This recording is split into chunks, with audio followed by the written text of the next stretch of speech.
and welcome to AFP. My name is Devang and Sean. I'm joined by the usual suspects, David, Goss, and Sean K. On today's show, we chat Lionel Messi and Argentina, trounce Croatia to make the World Cup final. We preview France and Morocco, plus a whole bunch of MLS news, including the Gio Reyna saga, and as always, the mailbag, another edition of Ask AFP.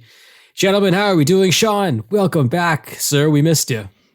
Yeah, it was missing a week of podcasting in between a tournament that plays every single day. It's like I felt like I haven't talked to you guys in 3 years. It's I'm glad to be back. I'm excited to move forward. Just like Gio Reyna. Last time we spoke to you, I think Canada was going to beat Morocco, and they just had to steal a point off everyone else in the group stage, right?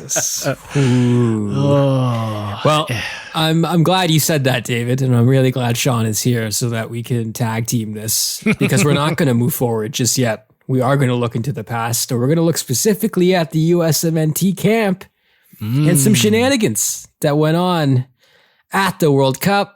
Explosive allegations coming out since, including Greg Berhalter suggesting he was off the record at a public conference, which I think might be the funniest part of this entire story. But long story short, Gio Reyna not putting in a full shift during training, bad enough that his fellow teammates called him out on it. And apparently there was even a vote to decide if he would be able to stay with the team. A lot of reports, a lot of rumors going on, but I'm doing the chef's kiss thing right now because this is just cinema. This is perfect, David. Listen, we wanted to know what it would take to become a true powerhouse footballing nation. And this is what it takes. Tainted water bottles, drama outside the field of play.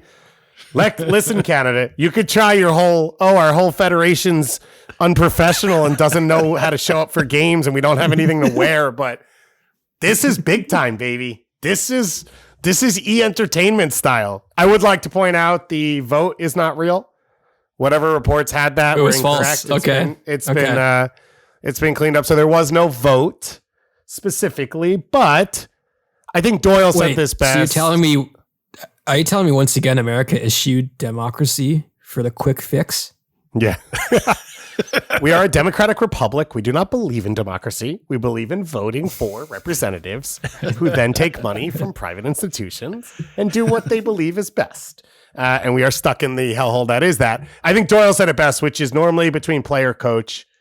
He and I feel the same way, lean a lot of times towards player. Coach have power dynamic issues. I think coaches have control issues. When it's players, as in the entire team versus one player, normally then I think everyone can sort of figure out what's wrong. And that's what it seems to be clear about this one, right? Is it sounds like a lot of players inside the U.S. team felt offended, frustrated, let down, mad about the way Gio Reyna was going about treating this World Cup. And that's as big an indictment as there can be. So I think that that sort of speaks for itself. Just a question on this one, and like really not try to dig in too much. It's just I had never I can take it, Sean. No, I had never heard, like, obviously there's conversation about Gio Reyna all the time about him staying healthy, but never has there been a question of his dedication before, and especially coming from his father, who was a great American national team player. Like, it just doesn't, until it came out, it didn't really seem to make sense. And then now it's like, okay, Gio Reyna's just a bad dude. Do you fully believe that? Or do you think that it's just he's a 20-year-old acting out? Yeah, I don't think he's a bad person based off this. And I think that's like part of the unfortunate stuff, right? Is he's so young that, like, we all make mistakes. We're all stupid. And I think that's an unfortunate thing that has to happen, which is he is so talented that he's at this level. Now, the Claudio stuff is confusing to me as well. Like, your father was a great player. Yeah. And now has been the head executive of 2 professional teams. There's always a disconnect. I would say it sounds like, instead of the Timothy Weah side of things, which is, I want to prove that I'm more than just my name and I put my head down and grind to create my own career. I think a lot of people are seeing a different side on Gio, which is not that things were given to him, but that maybe his path was easier. And now that he's reaching resistance, he isn't comfortable with how to deal with that professionally. Does that make sense? I think so. Like when you are so naturally gifted and somebody tells you that you're not good enough in the moment where you think that you're going to become a bigger star. Yeah. There's going to be petulance. There's going to be the opportunity to sulk. And he chose that way. And I would add on, I don't know this, so I'm not saying for sure, but how much of the injury issues is that he is not training properly all the time, right? And treating his body properly. Like, we don't know. There clearly, and I think I've said this on this show, seems to be a disconnect with the way he understands his body, which is something that players learn as they get older. But I don't know how much he's properly handling all those moments to be able to get healthy and get better. You know, as a young kid, you just show up and play. And he is so good that he's been able to do that all the way through to the Bundesliga level.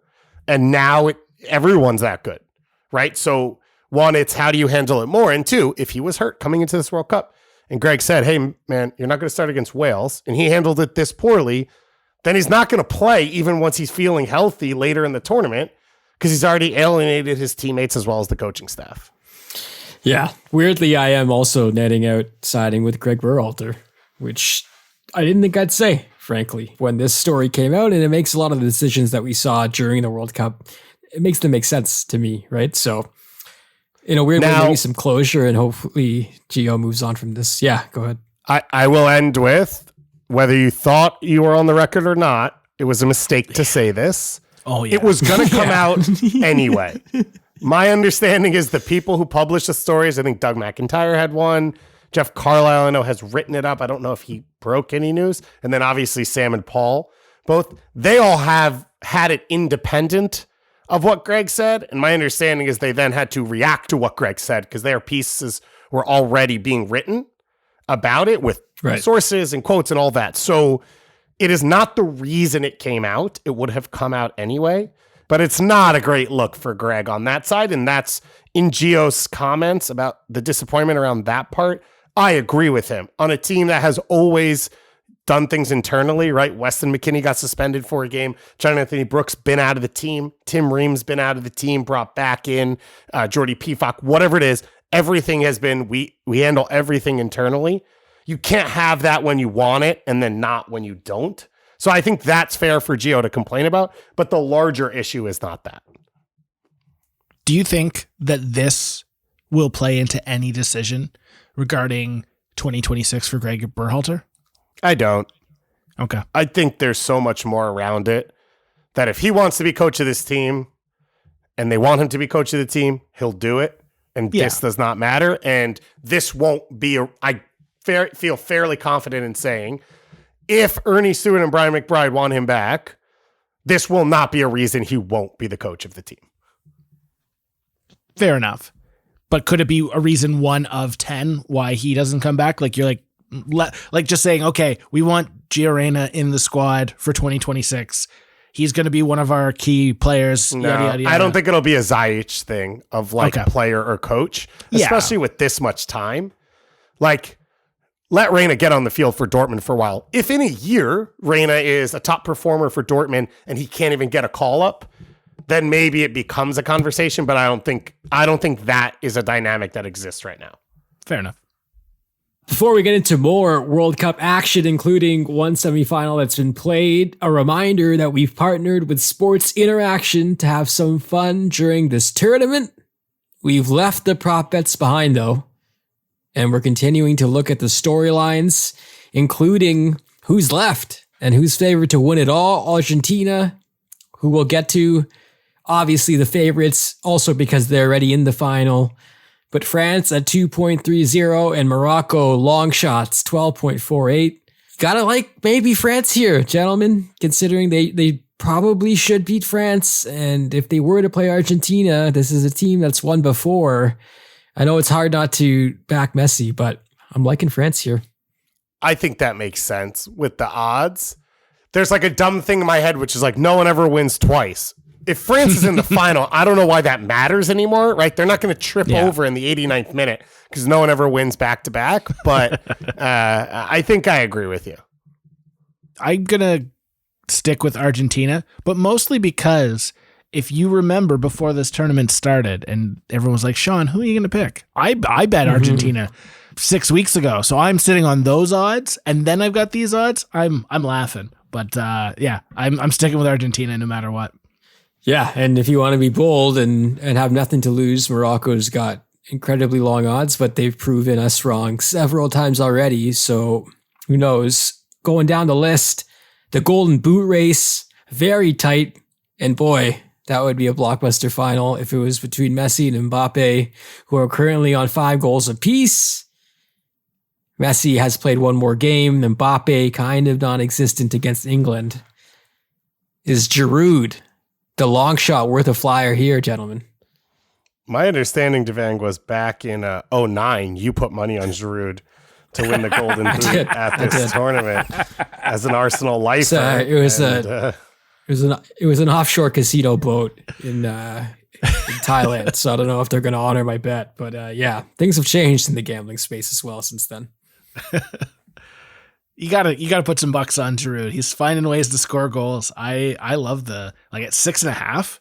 I put a couple bucks down. It's not that far fetched. No, not at all. I think he's got a better chance to score against Morocco than Mbappe does. Just the way the game will line up.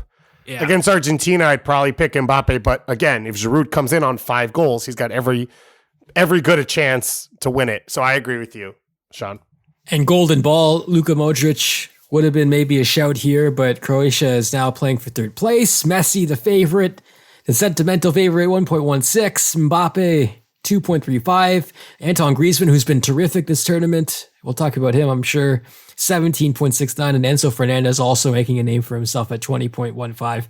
The thing is, if Argentina wins, it'll be Messi. So I can't advise against this, really. I can't say pick Enzo Fernandez. I think at this point, if Argentina loses, it's Messi. 5 goals, 3 assists. Yeah. He has scored all but 1 game.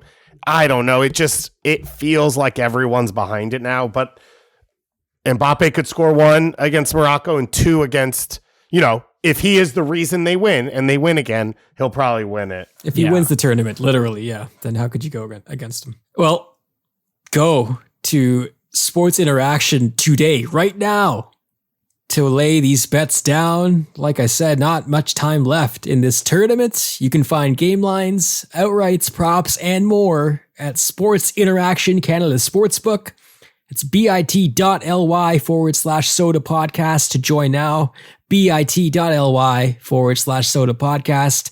A reminder, you got to be 19 plus. And remember, please play responsibly. When we come back after the break, we look at the final 4, now make it 3, plus remember Grant Wall.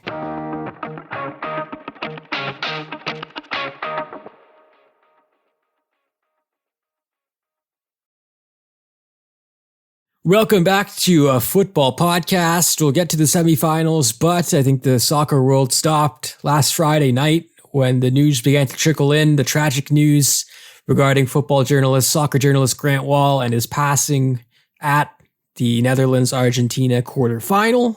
Still really can't believe this has happened, but since then, just a tremendous outpouring of support and love for Grant and his family. I think we've learned more about the circumstances surrounding Grant's passing and some health issues he was having before Friday. But just on a personal level, Grant is someone I obviously knew from afar for a very long time, but just more recently, as part of my other job, I was talking to him in Qatar to get him on our shows, and he was lovely, he was wonderful, he had all the time in the world, and he was really cordial, and it was interesting to me that someone this influential in the game had time for just about everyone. And I think since his passing, guys, that's kind of been the MO, the story of Grant, is that he had time for a lot of people and he helped a lot of people, and he'll be sorely missed, David.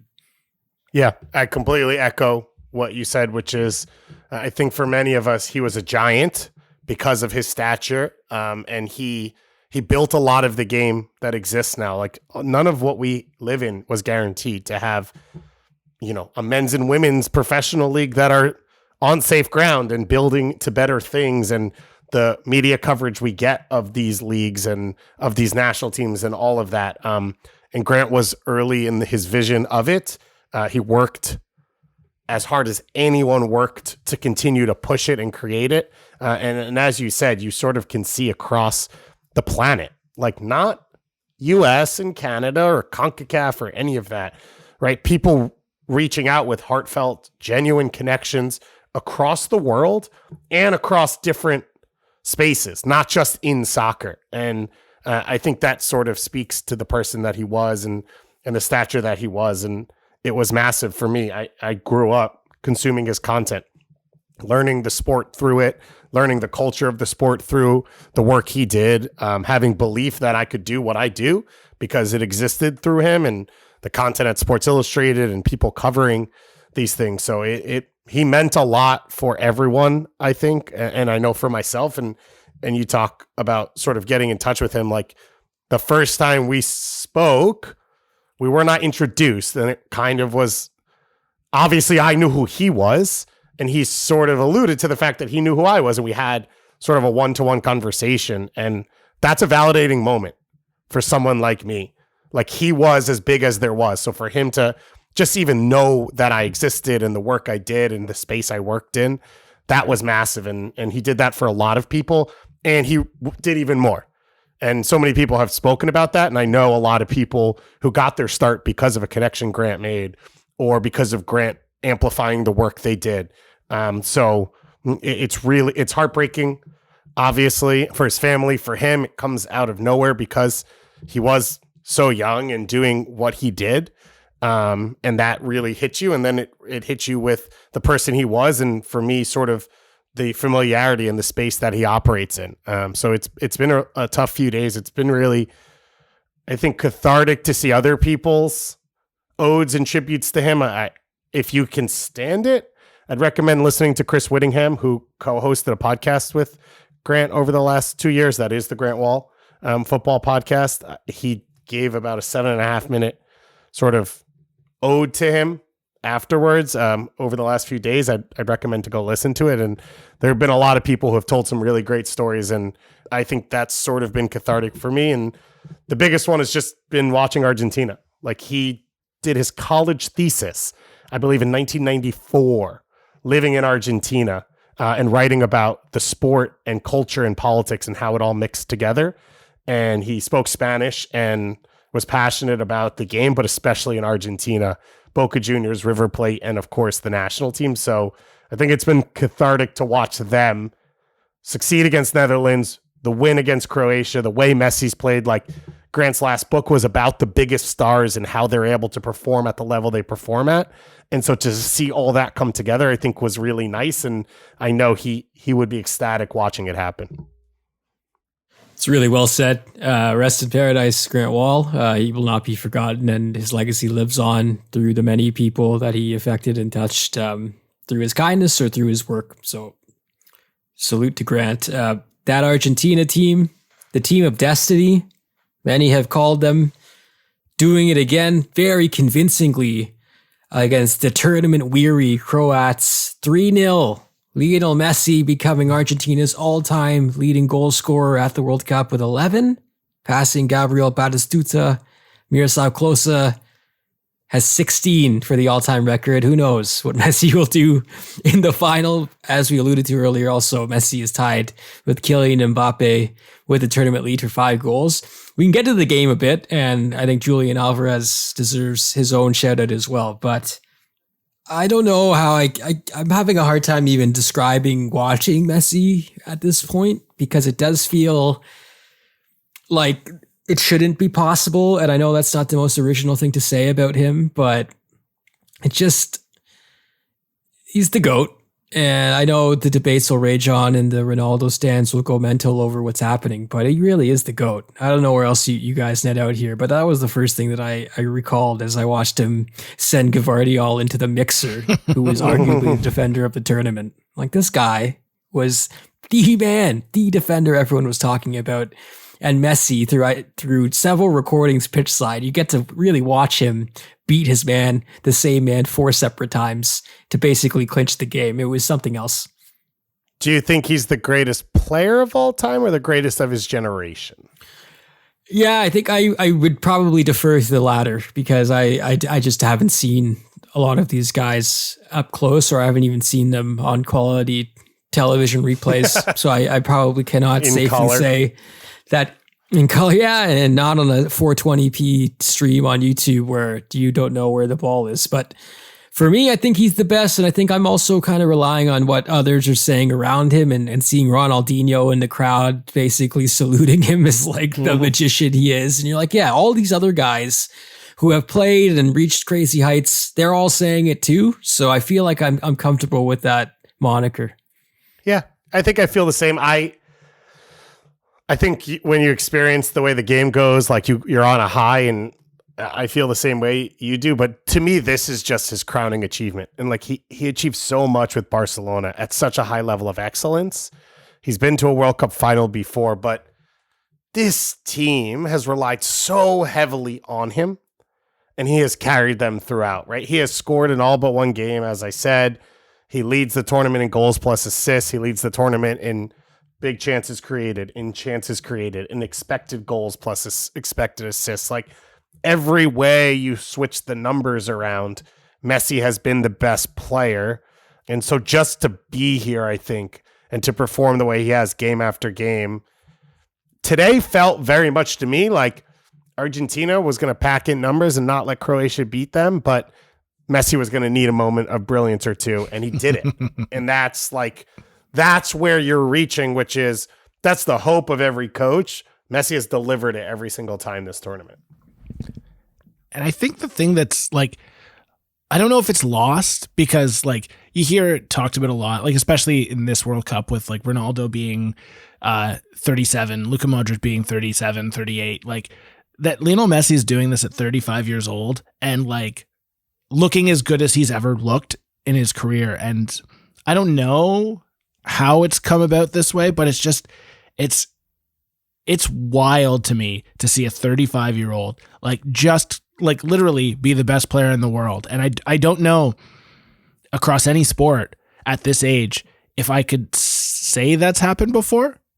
Correct me if I'm wrong. Like has anyone at 35 years old like been the best player at this level the way that he is doing it right now? Like as PSG aside, even though he's having an incredible year right now, but like at 35 years old, has any other athlete done this before? Some of the tennis guys. Yeah.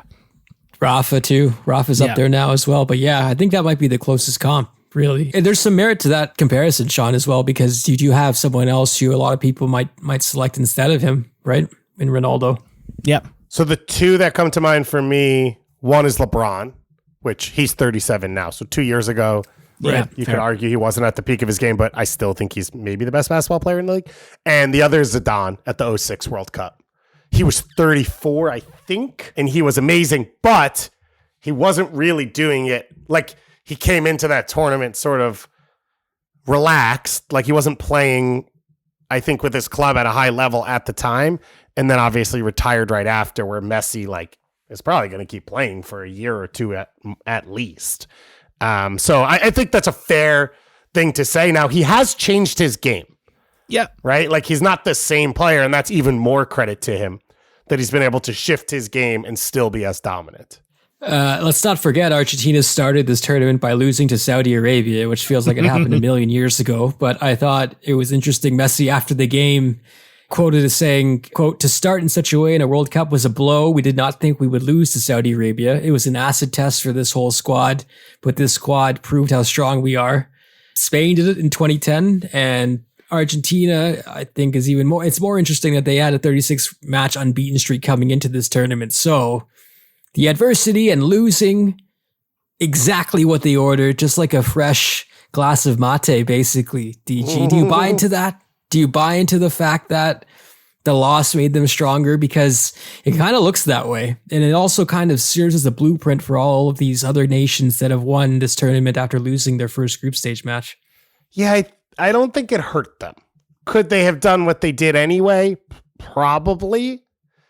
But I don't think, I think one of the things was, sorry, Sean, if I already said this, I think replacing Romero in the starting lineup ended up being very big, and that came out of that game, as well as it seems like Tagliafico, although he returned after the suspension for Acuna today. But I do think that ended up helping the team.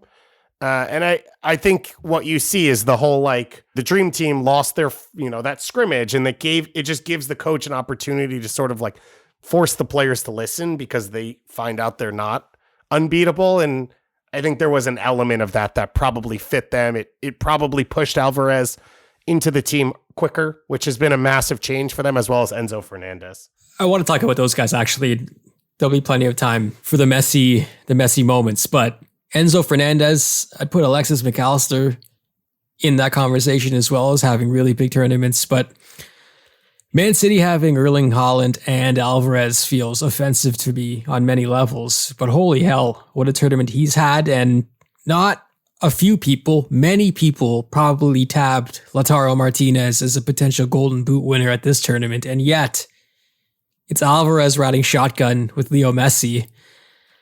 I guess Man City's pretty good at this whole player recruitment thing, eh? Yeah, I guess so. He was what, $25 million? 25 million euros, pounds? I think combined, it was 65 million pounds for Haaland and Alvarez. We could run a soccer team, Maybe we should go do that. Yeah. It's impressive. I think the second goal, several FIFA-like bounces to let him maintain control, but still an amazing goal itself. I saw some conversation about the penalty, the Messi goal, the first one, and I saw some pundits on the UK telecast saying they didn't believe it was a pen at all, which I found a bit interesting and maybe nonsensical. I guess because he got the shot off, they said it was done, but I'm glad for once they called a foul in which the attacker did get the shot off, but it was still clearly impeded by the foul. He also then was not able to follow up because Exactly. he was impeded by the foul. I don't really get a lot. Like, the guy got leveled. That's why it's a foul. You can't just at full speed collide with another player and not touch the ball. Seemed obvious to me. But yeah, I mean, overall, they did what I thought Canada should have done. Not to say that Canada was going to beat Croatia if they packed the midfield, but I think Argentina doing that was a good move, Sean. I think that's kind of the thing that we were pleading with John Herdman to do. Yeah, I think as much as I love Alphonso Davies and Jonathan David, you pack in the midfield and you hope for a brilliant moment. But yeah, you're talking about potentially the World Cup winners in Argentina. But yes. You don't think Jonathan David and Alphonso Davies are on Messi's level? No, I don't think so. Canada. Do you not like Timbits? But no, it's... Does Sean even watch the Grey Cup? Can I get confirmation? Has Sean ever even seen the Grey Cup? Hey, the Toronto Argonauts won this year. We are celebrating in this house. Grey Cup champions 2022, baby. Yeah, I mean, just the Toronto Argos. Another cool tidbit, Thiago Almada has become the first active MLS player to reach the World Cup final? ? I heard that on your show earlier, David. There's also a player from outside the Big Five leagues playing in this final. There'll be a couple of them on Argentina. Outside the Big Five leagues and their domestic league. So it's like not uncommon for... Well, there's actually not that many countries that aren't Big Five countries to win. But I guess when Argentina won all their World Cups, not Argentina and Uruguay and Brazil, those would be the only ones that their domestic leagues are not Big Five leagues. Every player either played in one of the Big Five leagues or played in their domestic league at the time, except for two players ever. I think it was a backup goalie on Brazil and a defender on Argentina back in the 80s, and neither of them actually played in the World Cup. This feels false to me. I just want this to be stated. I still have to research this. Also, Enzo Fernandez and Nicolas Otamendi both play for Benfica, which is not a Big Five team. Yeah. And it feels shocking to think that Brazil and Argentina have never had an Ajax player in a World Cup winning team, but I don't know. Maybe I'm wrong. Cool stat nonetheless. And Thiago Almada's played a bit too, which makes this better, I'd say, than if he was just a guy. So shouts to him. Shouts to Argentina. The stadium sounded electric. It felt like we were in Buenos Aires in the final 30 minutes or so, or after the third goal. It was just a wild celebration. Also shouts to Luka Modric and the Croatian vets. They gave it all they could, and I think we expected them to maybe run into a wall at some point, but I want to say this is more a product of Argentina's just playing well and being the better side than Croatia running out of gas, David. I think even with them at full strength, Argentina seemed like too much for them on this day. It's also, in this tournament, teams have not put opponents away. And Argentina, I think there was a couple minutes after the first goal where it was like, they're going to do what they did with the Dutch and sit back and sort of take their foot off the gas. And then they were all over. After the second goal, they were all over Croatia. And so, yeah, I agree. I just think it was Argentina on the right day finishing their chances where it was just too much for this Croatia team to match. When you look at this World Cup, I do think you see a hole in the attack that Mandzukic has left that was not filled in. And remember, Ante Rebic, not a part of this team as well, where he was a starter in 2018. You would have thought he would have been one of the guys, doesn't get along with the coach, not a part of this team. So 2 of your 3 starting attackers from 2018 did not return, and there clearly is less of a threat for Croatia. And so I think it was just too much for them to handle. Being the sicko that I am, I was watching Arsenal's club friendly against AC Milan today, and guess who was playing? Ante Rebic. I'm like, why is he here? Why isn't he at the game right now? But this, politics, baby. But yeah, that's the end of an era for Croatia in many ways. They do have to play that third place game, which does feel like a punishment for them. They don't deserve this, but yeah, they're going to have to play that on Saturday. It is wild having a World Cup in the winter now with other stuff happening in these people's lives. And still having that game and still having that third place game. Really hammering home how ridiculously pointless it is. Terrible. It's like when they did an NBA All-Star game during COVID in a different city than where it was supposed to be in front of no fans. That happened, right? God. Yeah. It's all a blur. Yeah. Well, we're left with 3 teams. Argentina, obviously, and I think but in a way we can preview Morocco, France by looking at how they got here and maybe most recently their last matches. Morocco beating Portugal 1-0. I think, like for most of this tournament, it was all Ronaldo talk beforehand, and was he going to start, and is he going to bail on the national team, and the coach denying it and the federation denying it, but he didn't start. I argue he probably should have. I wonder if maybe Santos outthought himself, but I think Morocco showed you that you can pack it in for God knows how long against a team loaded with attackers and still manage to find a result through hard work, grit, some luck, a lot of luck perhaps. And yeah, they're in the semifinals, the first African nation to ever do it. I don't want to say a lot of luck, but I will say I'm stunned, absolutely stunned that Portugal couldn't find an equalizer in that second half. But there were not big Pepe missed the header, right? There weren't like huge chances that Portugal didn't put away where you're like, on another day they lose. So I think that takes away luck and puts it into quality. And if your best chance falls to Pepe, like, okay, fine, right? The guy's, what does that say? I get he scores, but he's a 39-year-old center back. That's who you'll take over Bernardo Silva and Bruno Fernandes and stuff like that. So yeah, Morocco they've perfected what they do well. The one thing I keep coming back to with them is their intensity level. Whatever they do is so high when they choose to attack the ball, whether it's 1v1 defending or pressing and trapping, they win that battle 100% of the time. They're physical, they're aggressive, they're athletic, they know where they want to go. And then they're off and running, and they're a massive threat in transition, and teams are scrambling, and it's a nightmare. And so I just think the things they've chose to do and build their team on, they have done them to perfection over the last 3.5 weeks. And it's just rare to be able to say that about a team. And that's how you reach a point like this. Yeah, the one thing that sort of blew my mind just going through the match, just at the end of the game, you're like, man, Portugal like just dominated. And they had possession and they did. But when you sort of pull back, you're like, attempts on goal were almost like the exact same. I think it was something like 12 shots to 9, and then they both had the same amount of shots on goal. Like they were creating, and to your credit, David, what you're saying is like when they know that they can go, they just drop the hammer and they go. And it's just like they have opportunity, they're going to take it, they're going to work hard. And if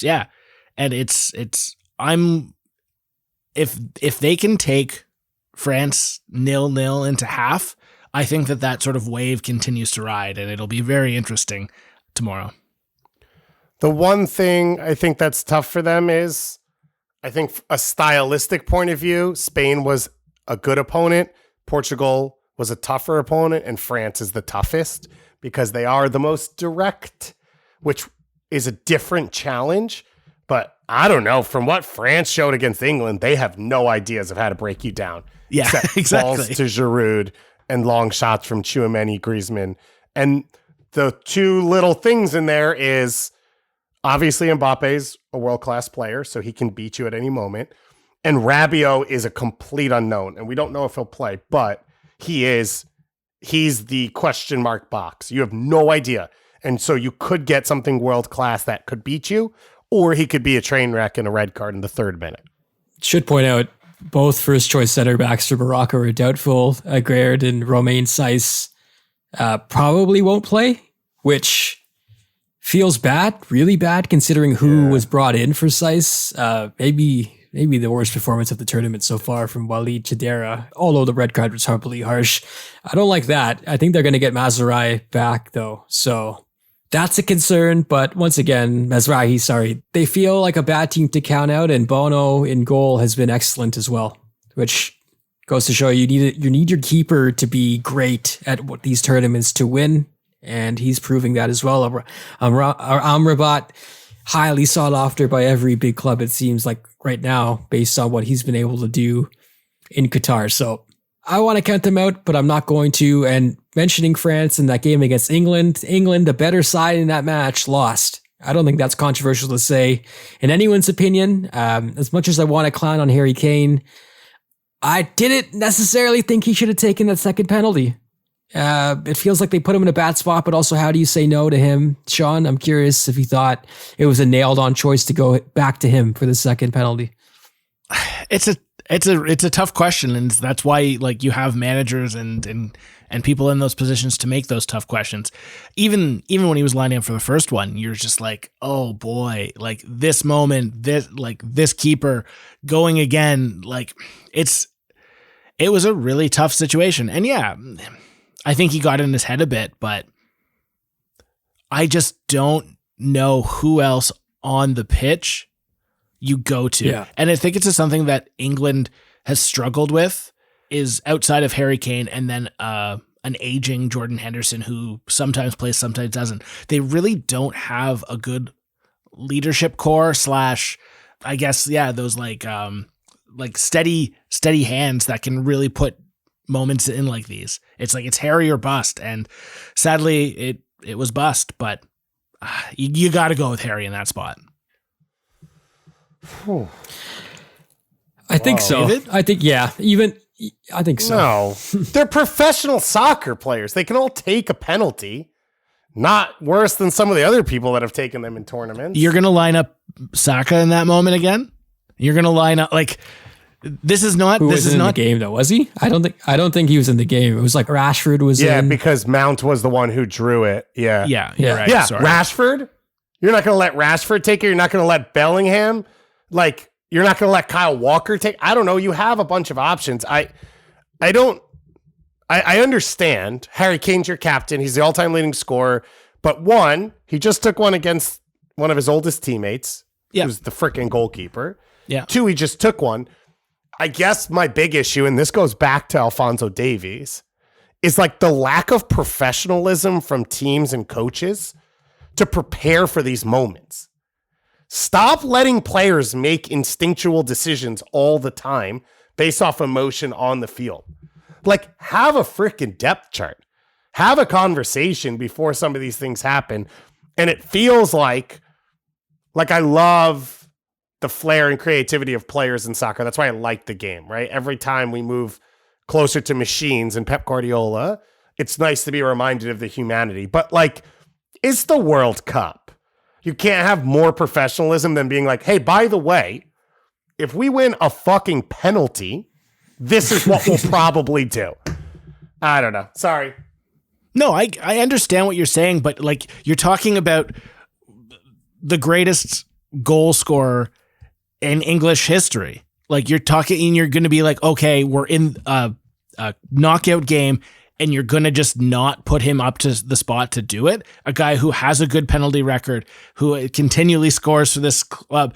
And you just saw all these you just saw Saka like a year ago go through the ridicule and the and you can't be like, oh yeah, this Jude Bellingham, good luck, go out there, 19 years old, like do the same thing. Like, it's just, you have the horse, you gotta run with him. And was it a mistake? Maybe, but I still think you gotta trot him out. So just to clarify, which I think goes into Sean's argument, so I'm going to put it out here. Henderson was off the field because Mount had come on. Saka was off the field but because Sterling had come on. Rashford did not come on until the minute after. So Henderson was not an option. And Rashford was not an option. But Sterling was. Mason Mount was. And Bellingham and Rice were as well. But, okay. And also another note, and just something that was very interesting that there was a Twitter thread, and I'll share it out through my feed, but it was about how Jordan Henderson is like the penalty whisperer. And it's a really good tactical breakdown of like every moment that like Harry Kane has an opportunity, he shields the guys away from him and then does it through his Liverpool career and how he protects penalty takers.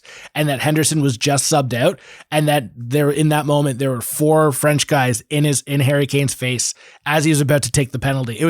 It's a really interesting deep dive that you're just like, I don't know if anything happened in this, but it was just, there were so many instances of Henderson protecting penalty takers in his Liverpool career that always ended up in success. And even the penalty that Harry took before, Henderson was in that spot. And then when he was out, he missed it. So I'll share that out though.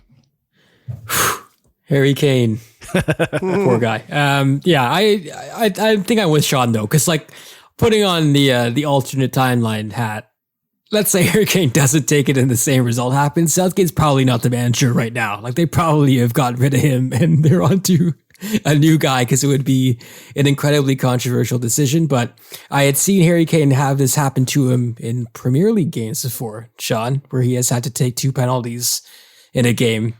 And the conversion rate is not to Kane standards. So I do wonder if there was any sort of homework done into that.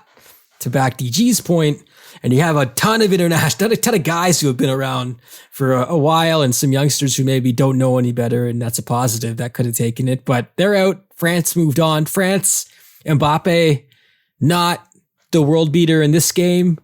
France was going to start this tournament with a back 3, most likely, if they didn't have the injuries that happened, but they did, and they pivoted. And a salute to Didier Deschamps, because Antoine Griezmann being with some weird clubs, bad clubs recently, offensively challenged clubs. We haven't really spoken about him very often recently, but I thought he's been terrific in this tournament, and his ball in sets up the magic man, Olivier Giroud, to score the winner. What's the recipe for France in the final, gents?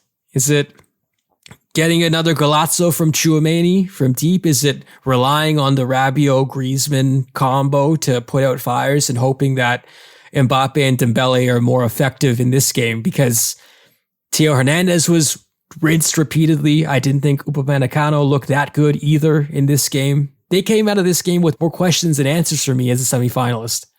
Yeah, I would agree with you, but the formula still exists, right? Which is they can be the worst team, not have the ball, but they've got the match winners on the field.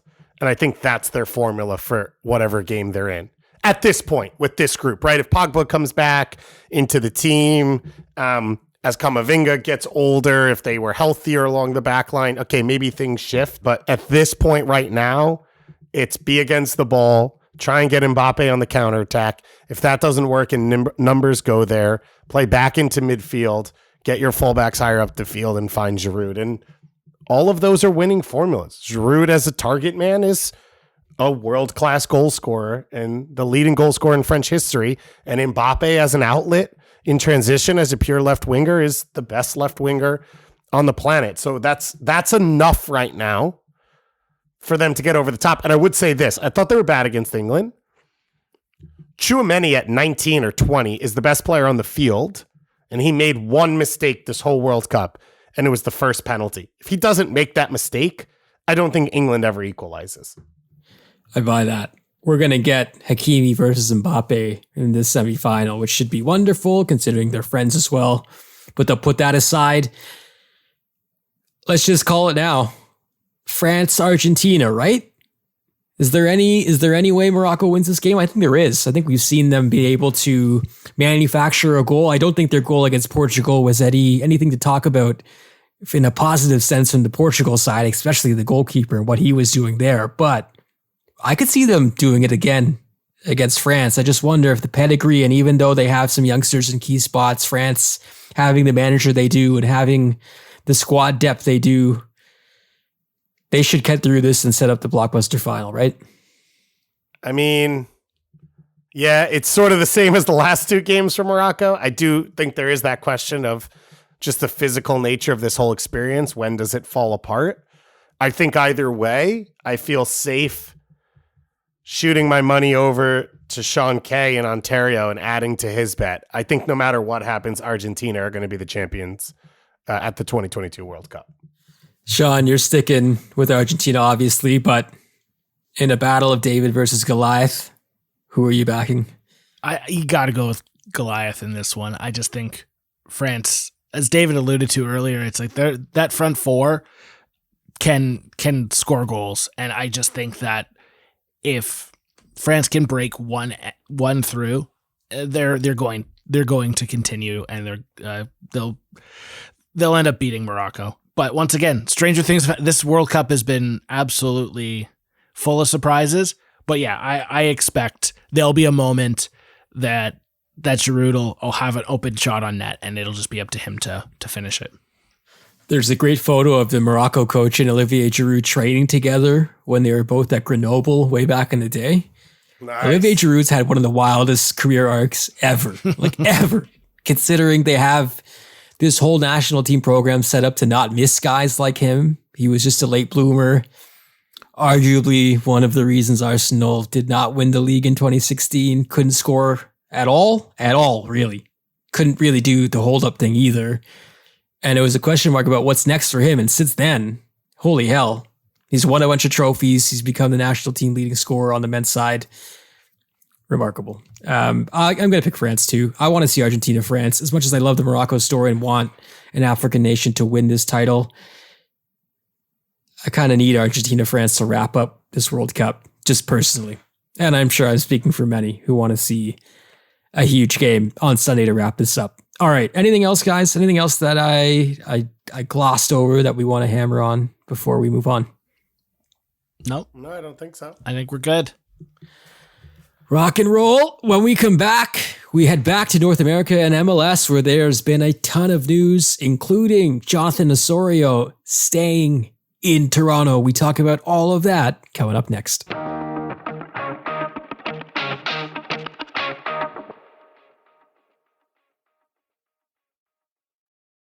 Welcome back to AFP MLS land, where the news never stops. Before we get into some transactions, some league news, the MLS has sanctioned the LA Galaxy for violating salary and budget guidelines. This reportedly involving the signing of Christian Pavone to a TAM deal in 2019. He should have been a DP. The sanctions are pretty hefty: a $1 million fine, a $1 million loss of available future GAM, which is general allocation money, plus they are prohibited from registering a player who requires the receipt of an ITC or an international transfer certificate from outside the US or Canada during the secondary transfer window in 2023.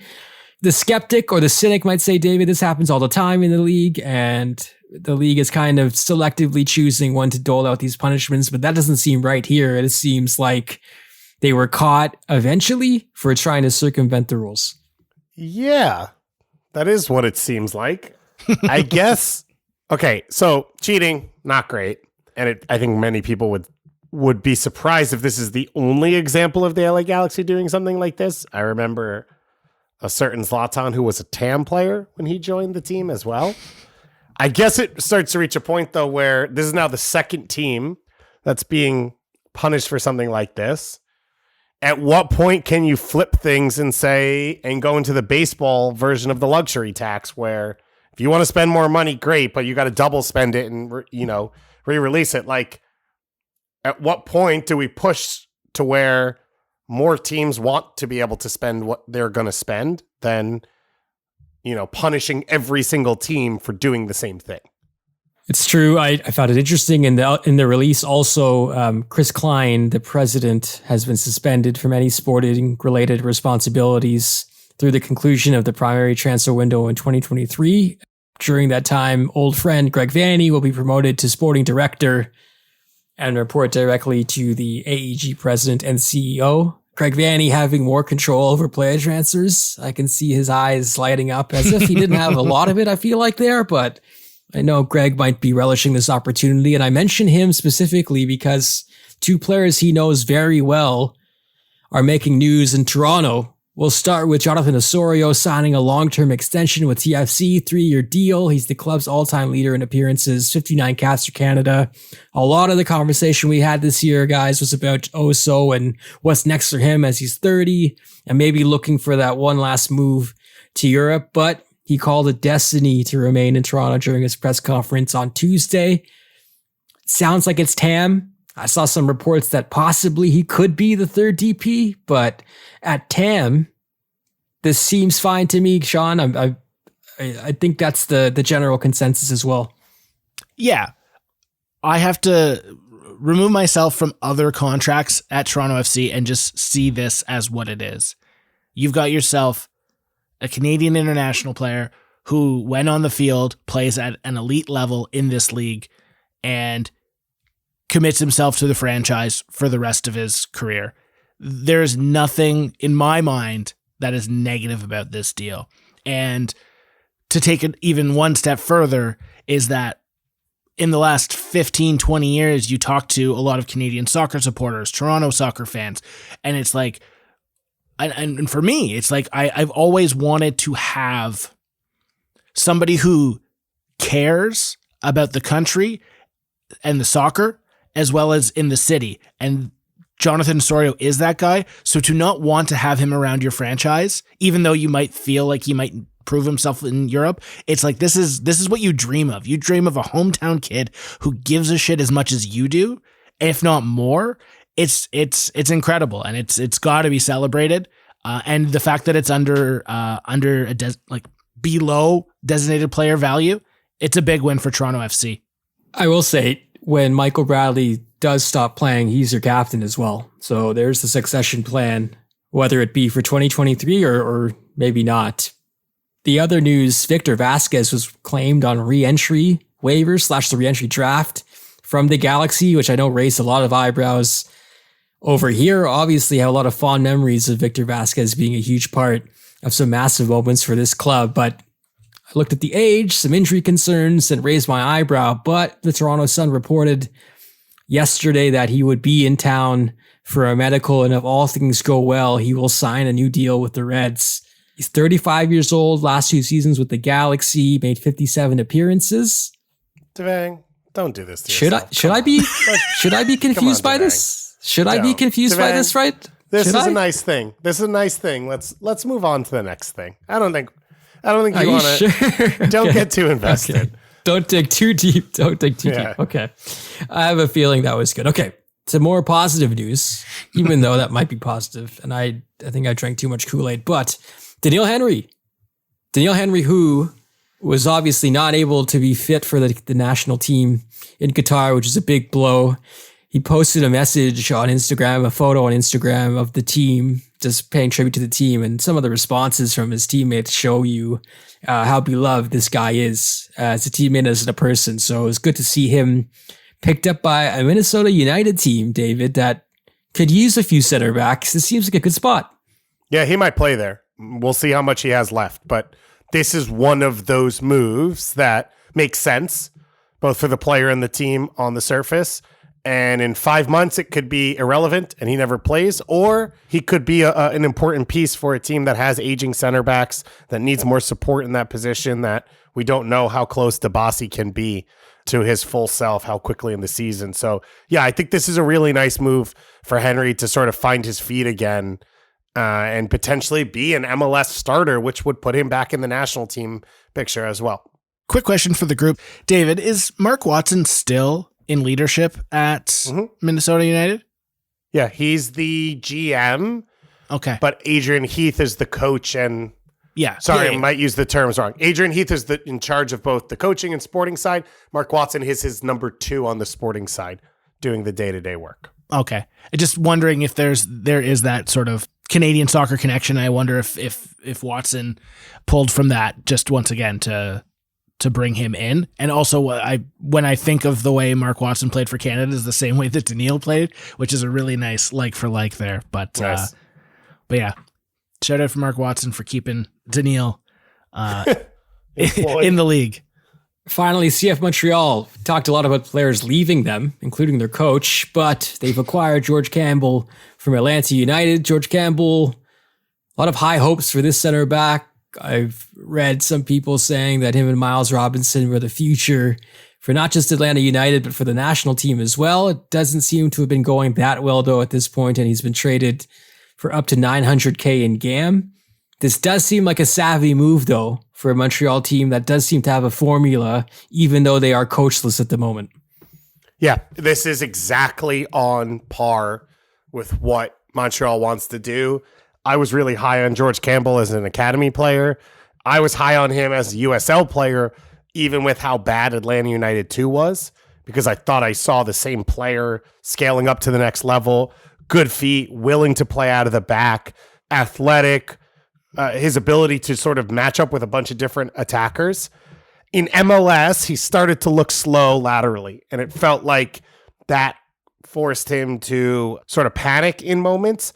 But it's also hard because Atlanta's been so bad, and it's really hard to sort of pick out what are the issues, right? If he had been playing alongside Miles Robinson behind the ideal starting central midfield, then he would have probably been able to find his feet again. I do like the idea of Montreal playing in this back 3, and that's where he finds his spot. I think it's very similar to Kamal.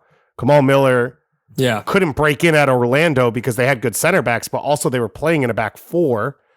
And so he was playing left back, which wasn't his spot, but maybe still struggled a bit defending to be one of 2 center backs. Then he goes to Montreal and finds his feet. So I actually think George Campbell, one, it's the right move to make. $600,000 as your floor. That's kind of what you would expect to give up for a starter. And then $900,000 as the ceiling is fine, because if he hits all of that, you're going to either have a locked in good starter or you're selling him for money overseas. So I think it's a no loss, big opportunity for Montreal. And let's be real, they're flush with allocation money. They got to spend it on something. And I worry that a lot of these moves teams will say no to now because they don't want to look like idiots. And so I don't know how many of them are out there for Montreal. And this was a good one to find.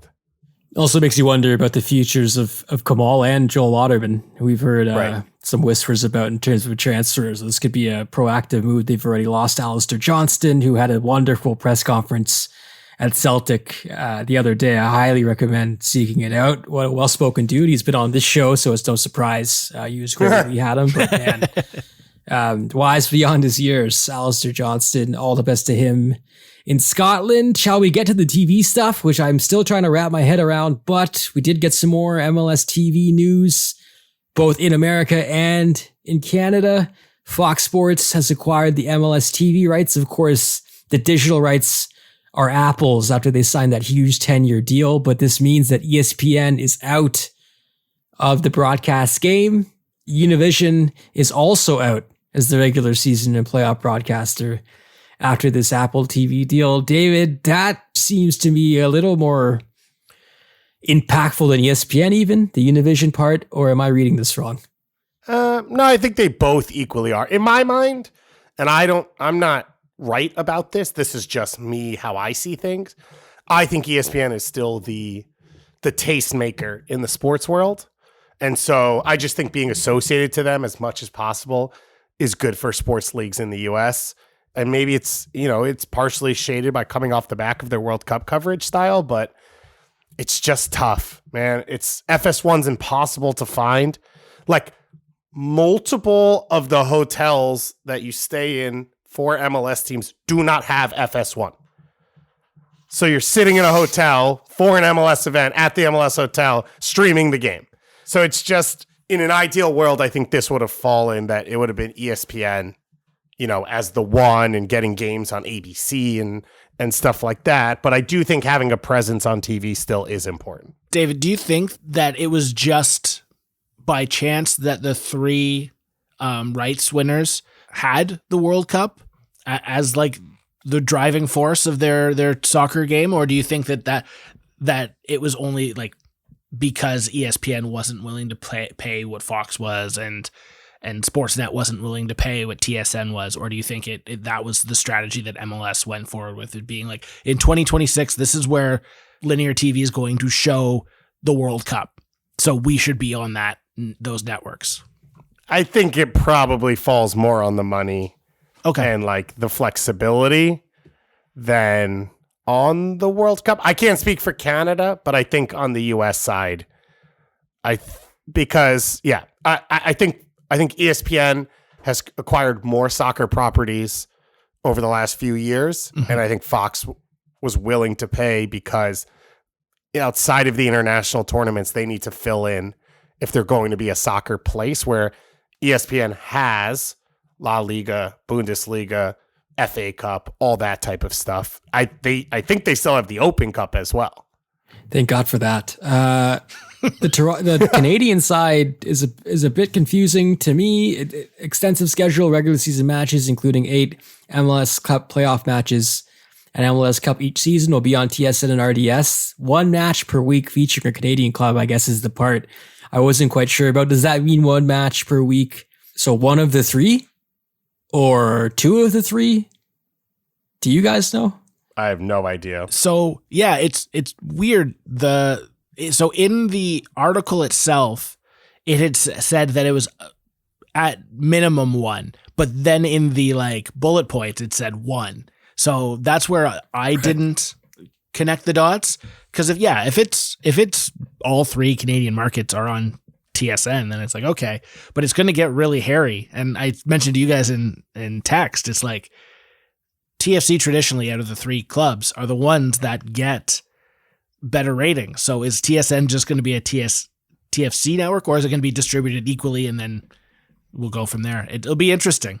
I guess as long as the option is there, I think that's the key. And I probably will be one of those people on the Apple streams, watching the games there. But I'm already watching this league, so I wonder about newcomers as well. And I understand the pivot and why they made it, and it's a great deal for the league in many ways. But it's interesting. I guess we'll learn more about this as we get closer to the season and figure out what exactly the plan is for broadcast. It's good to see RDS back in the fold, though, because I do know that was a bit of a sore spot for CF Montreal fans last season.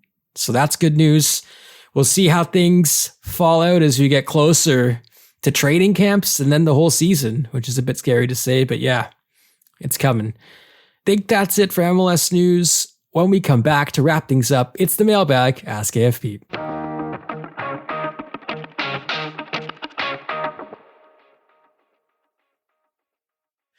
Welcome back to AFP. Before we close off the show with the mailbag, wanted to let everyone know that 99.9% of the time, we end up getting our questions from our beloved Patreon community, Sean. They really do hook us up on a weekly basis with not just questions, but general soccer talk. That's truly great. Yeah, it's great. And like, honestly, I feel like the Discord is Ask AFP 24/7, but not even just like people who listen to us ask us questions. We ask them questions. It's a great conversation back and forth. And if you want to engage with the community and like-minded people, it's a great place to come and chat. World Cup, CPL, MLS. Honestly, there's so much that goes on in there in the back there. It's a great place to meet like-minded folk. It's where I was scratching my head trying to understand this television stuff, as it was taking me 40 times to read S. McGinnis's post about the deal. But I appreciate him. I appreciate everyone on our Discord. Join them, be like them. Head on over to patreon.com/a football podcast and support us today. Sean, let's get to the questions. Yeah, it's now time for Ask AFP, where S. McGinnis will ask us questions, and Devang, I, and David will do the best to answer all the questions. Thanks again to everyone on the Discord via Patreon and as well as Twitter. Number one, S. McGinnis brought up an interesting discussion point about John Herdman's performance. He mentioned that Herdman made mistakes in nearly every single game and gave him a grade no higher than D. So looking back at this entire tournament, David, you go first. What grade would you give John Herdman? I think I'd put him close to where I put the team, and I think I'd say a C+. Maybe that's a little too friendly, but again, the hurdle was getting here, getting the team to believe they belonged and could play at the level, and showing the world that was the case. And I do think they accomplished all of that. And then he made a bunch of other mistakes, which is why they went out. But they weren't supposed to go through the group stage, right? So I think the rubric is really important. I gave the team a C, and I have a hard time giving him a better grade than the team. So I'll say C as well. I know the Croatia stuff aside, I don't think everything was wrong, and the Richie decision to start him in the first game I thought was a bit inspired, even though I know that was also a source of debate following and the fact that Richie was starting in the Croatia game again. Not all of the preparation was bad, and I do think this team really did bond and become a brotherhood and a community. And I mentioned that Daniil Instagram post, but I feel like John Herdman had a big role in fostering that relationship building. So I'll stick with C for him as well. It could have been better. It simply could have been better. S. McGinnis has one other question. A bit different this time, though. Which North American professional sports team in the Big Five men leagues has the worst home stadium situation? Devang, you go first. Oh, gosh. S. McGinnis mentioned this on Discord, but where the Coyotes are playing, which I believe is the Arizona State University hockey rink, is a bit hilarious. It's like 5,000 seats and definitely not NHL caliber. I think it's a big source of frustration for a lot of people who are wondering why that team is still there. But I don't know. I can't remove watching New York City FC at Yankee Stadium those early years. I can't get that out of my head. How the field wasn't proper or look right when you're on the field, and it was visibly messed up and weird and just a surreal experience at times. I know they're getting that stadium now, finally, probably, but New York City FC playing at multiple baseball stadiums probably is it for me. Yeah, I think that's a pretty competitive one to get over. Maybe the Washington Commanders. Like FIFA literally wouldn't FedEx Field, a corrupt yes. organization Yes. would not consider Washington DC as a World Cup host because that's how bad location and setup and obviously the building. But there aren't obviously I grew up on Long Island. The Long Island Coliseum was such a mess that doesn't exist anymore, and the Islanders have found their home. So I don't know that there's another situation that specifically stands out where it's ridiculous or laughable. I mean, I'd argue a lot of these teams are building new stadiums before they need them, more so than that the stadiums they're in are an issue. Shout out to Ottawa for being one of the worst, but that not the Ottawa Hockey rink. Yeah, the hockey rink. Yeah, it's pretty bad. The fact that it's in the middle of nowhere, it's impossible to get to. It's nearly bankrupting the team. I think that they get. Why is it bankrupting you, the team? Because nobody will go out there and watch them play. Oh, so they don't get anyone? Yeah. Okay. Well, they're going to be sold soon, and they're going to have a new arena downtown probably. So, to Ryan Reynolds and Michael B. Jordan, right? Exactly. But yeah. Sorry, Michael B. Jordan bought a stake in Bournemouth today. Did I read that correctly? I assume he's part of an investment firm that bought Bournemouth. But yeah, he owns a minority stake of that team now. Oh. Moving on, Jason G brought up on the Discord.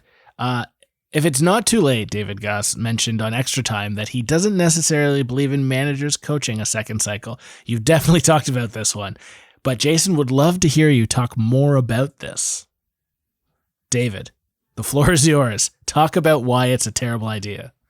I mean, just name a club that has a manager for 8 years. And I know there's less time with a group, but that's what you're talking about, right? You're talking about 8 years of the same messenger, the same message.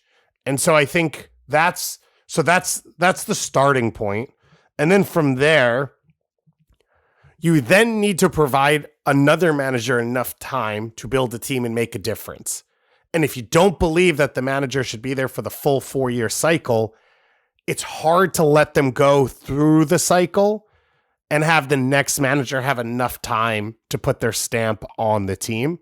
Now, all of this could be blown out of the water because Morocco hired a manager 2 months ago and went to a World Cup semifinal. But that's sort of the thinking is like, if you're a European country or a South American country, or if you're North American, okay, World Cup 4 years. Well, this coach has done well. Let's go to the Euros. You get to the Euros, that coach coaches. They do poorly. You let them go. You don't really have high intensity games and enough time for the next coach to build. So it's sort of guarding yourself against waiting too long and having that coach's message become stale. Players get frustrated. Also, with the life cycle of a national team, you need to be introducing new players. And sometimes coaches will lean on familiarity. And so you forcibly need to change coaches to help change the team. Beautiful. Last but not least, we sort of touched on this, but I think we're just going to finally just end on the note. Sam asks on Twitter, with Messi's performance at this World Cup, is he going to go down as the greatest player of all time? I think so, yeah. I think so. I think Dave made a good point about generations and like how do you really compare? And I was reading an article about Alexis McAllister and his dad, who's a famous Argentinian footballer and has played with some amazing players. And he was talking about Maradona and how Maradona is still the greatest for him no matter what. And he was singing the praises of Messi at the same time. And his son is saying it'll be Messi for him, but he understands why people would say Maradona. And I think we just end up being in that circle. And it's not a bad one. I can understand why people have their favorites, but definitely in my mind, he is. And it's close in the sense that I don't think you can measure every player on the pitch the same. Like you can't measure an attacker versus a midfielder and ask for maybe the same things on the field. You can just measure them from where they are. But I think Messi has reinvented himself as well, as David alluded to. And I think that in that sense, he's proven to be even more of a unicorn. Yeah, I think they will win.